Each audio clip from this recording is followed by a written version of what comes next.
underline. Omong dikit tapi nyelekit. Bersama Om Bob.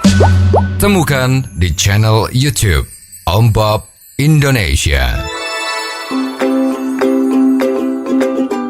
Om Bob, ada salah satu pemilik restoran yang mengungkap bahwa dirinya diminta uang sampai miliaran saat mengurus sertifikasi halal. Bagaimana Om Bob menggarisbawahi masalah ini?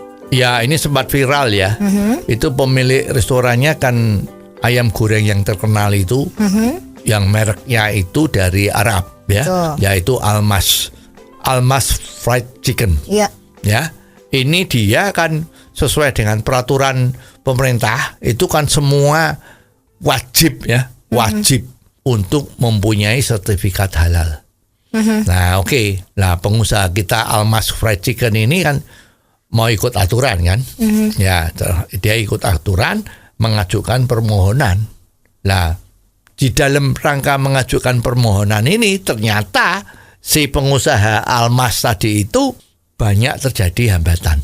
Ya, di pingpong kanan kiri ya, dan ngurusnya itu ternyata tidak seperti yang diucapkan itu ya, seindah warna aslinya ya. Tapi ternyata ya itu hanya janji-janji, pada saat mengurus ternyata di pingpong. Pingpong ini, pingpong itu, syaratnya begini, begitu ya. Biayanya yang katanya murah cuma ratusan ribu, ini ternyata ratusan juta. Ya, pada saat mengurus ditanyain juga, kamu punya cabang berapa? Kalau nggak salah Almas Fried Chicken ini di Indonesia ada 300-an cabang. Ya, maka tiap cabang kena berapa macam-macam, hitung itu ya hampir 500 juta ya. Yang menurut declare-nya dia. Nah, oke. Nah, ini kan menjadi urusan yang besar kan, sebetulnya urusan yang kecil ya. Nah, setelah itu ini ada yang istimewa. Beliau karena pengusaha besar mempunyai akses untuk ketemu dengan pejabat kita yang khusus menangani sertifikasi halal ini. Ya, dia menemui pimpinan yang khusus mengurusi halal dan tidak halalnya ini. Nah, kalau nggak salah namanya Haikal Hasan. Ya, nah setelah bertemu, wah ini bagus ya. Dia mengatakan itu tidak boleh. Harusnya itu biayanya cuma ratusan ribu aja. Nah, sekarang nggak tahu ini. Ternyata kan pengusaha Almas ini kan sudah melalui waktu 6 bulan untuk mengurus ini ya. Nah, sekarang bayangin kalau orang yang nggak mampu, yang tidak mempunyai jalur khusus kayak gitu, kapan selesainya? Pada saat pertemuan dengan Kepala Badan Penyelenggara Jaminan Produk Halal ini, beliau sempat memberikan saran. Tapi apakah ini bisa berjalan dengan mulus? Ya, sarannya manis ya. Manis dan sayang ya. Nah, jadi sarannya adalah pengusaha yang mau mengurus sertifikasi halal tadi itu jangan takut. Kalau ada permintaan-permintaan pungli atau dipersulit, maka segera harus mencari buktinya. Dan laporkanlah kepada beliau. Beliau akan bertindak. Lah, masalahnya ini cari buktinya ini yang susah. Betul. Mana ada pungli yang mau pakai bukti? Betul. Pakai tanda terima, aku sudah terima you 21 juta, 2 juta. Ya tidak mau. Jadi sepanjang pejabat kita tuh masih mempunyai gambaran untuk mengatasi masalah ini, perlu dilaporkan oleh orang yang menderita tadi itu, tapi harus disertai bukti. Itu ya, itu tidak akan jalan. Buktinya kan nggak bisa didapat. Bagaimana kalau itu ternyata fitnah, Om Bob?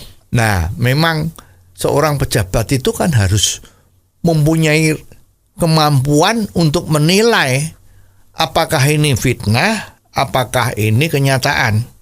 Karena kalau mencari bukti pungli itu nggak mungkin bisa. Betul. Jadi memang pimpinan dalam hal ini harus menampung.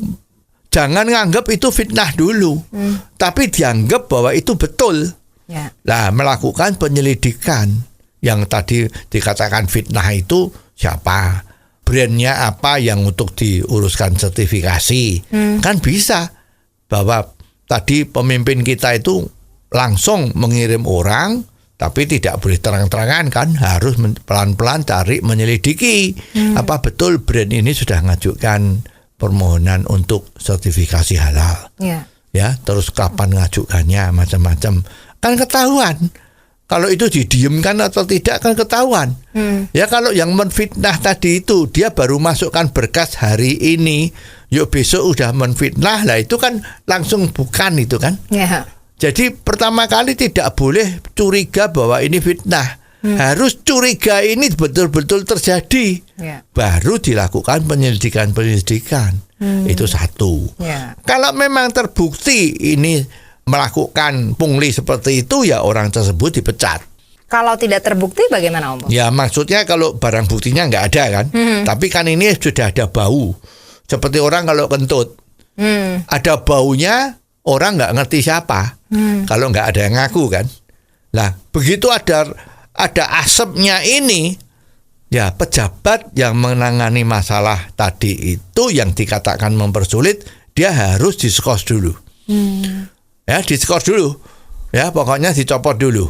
Kan nggak apa-apa. Mau dicopot tuh kan tetap terima gaji. Ya diganti orang. Nah untuk melihat situasinya bagaimana. Kalau pejabat sudah terlalu lama, keenakan duduknya itu lupa berdiri kan. Nah jadi ini harus diganti. Itu yang harus dilakukan. Ya. Bukan orang yang lapor diminta suruh tarik buktinya. Justru pemimpin kita itu harus mencari buktinya, baru bisa ditindak. Kalau orang yang kena masalah pungli, dia suruh cari bukti ya, sampai kapanpun ya nggak mungkin ada kan. Inti dari masalah ini sebenarnya di mana Om Bob? Ya sebetulnya intinya itu cuma satu, agar supaya tidak terjadi pungli. Ini kan pungli karena diwajibkan. Kalau nggak dapat sertifikat halal, mungkin restorannya bisa ditutup, mungkin bisa ada tuntutan macam-macam. Ini karena diwajibkan. Kunci yang paling beres untuk menyelesaikan masalah ini, rubahlah aturan kewajiban sertifikasi halal. Tapi harus bersifat itu adalah sukarela. Kalau ini terjadi, nggak adalah itu namanya pungli, pasti aman. Jadi seperti di Malaysia itu negara Islam, tapi dia punya sertifikasi halal tidak diwajibkan. Silahkan. Bagi yang mau, yang tidak mau ya nggak apa-apa. Nah kalau ini terjadi, pungli-pungli seperti ini udah nggak ada. Jadi pemerintah udah nggak usah tambah urusan untuk ngurusin pungli yang sertifikasi halal ini. Oh, jadi begitu ya Om Bob. Jelas deh sekarang. Terima kasih Om Bob untuk waktunya. Sampai ketemu lagi di waktu yang akan datang. Saran dan masukan WhatsApp ke 0878 5590 7788. Underline. Omong dikit tapi nyelekit. Bersama Om Bob. Jika Anda suka dengan channel ini, jangan lupa subscribe, like, dan komen.